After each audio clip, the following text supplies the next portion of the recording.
What is a vertical grinder used for? A vertical grinder is a type of grinding machine where the grinding spindle is positioned vertically above the workpiece.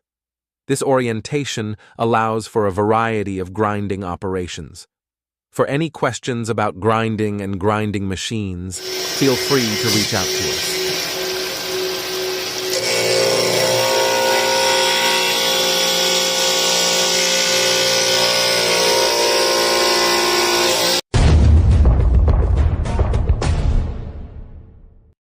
What is a vertical grinder used for?